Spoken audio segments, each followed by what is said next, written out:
This video discusses the question, with reference to its origins, purposes and content, assess the values and limitations of the New York Times front page to an historian studying the significance of the Brown versus Board of Education decision in 1954. It's question 2 on your paper 1 exam. So before we go, a few tips. One is to use subject-specific vocabulary, things like values, limitations, hindsight, bias. There's more on pages 7 to 8 in your books, and they all show that you are an historian, so get into the habit of using them. There are some sentence starters here to evaluate the sources. So we think about 5 W's in history, but that's 5 historical W's. So who produced the source? Secondly, when was it produced? And thirdly, what type of source is it? For example, a speech. Those are all describing the origins of the source. The purpose of the source, we might think about another W, why?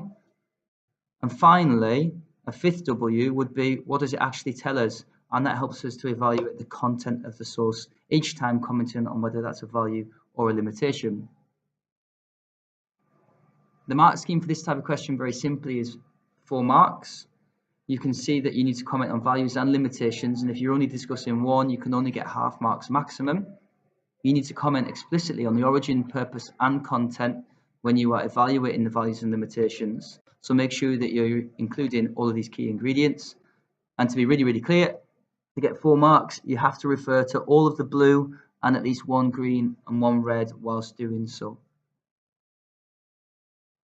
So at this point, you can pause the video if you haven't already written your answer. If you have, watch on and it'll go over how to break down this particular question and source and an example of a good answer.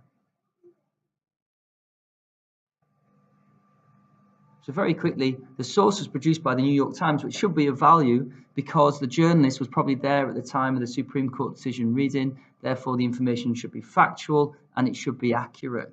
It should also be reported fairly. It was produced in 1954, which isn't the worst thing in the world. For example, it is of value because it tells us exactly how it was perceived at the time, but it can't tell us anything about the long-term significance of the Brown versus Board of Education decision. It's from a newspaper broadsheet, so just like we've said with the origins of the source when we're talking about who, that's probably a value because it should be accurate and reliable information.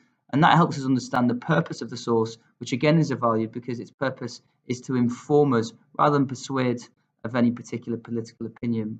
What does it actually tell us? Well, that could be a value and a limitation. There are some good facts in there that we can learn. For example, it tells us that the vote was unanimous, and it tells us that there was some time granted to comply with the decision, even just in the headline.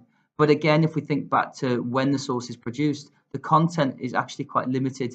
It just can't tell us very much about the significance of this decision.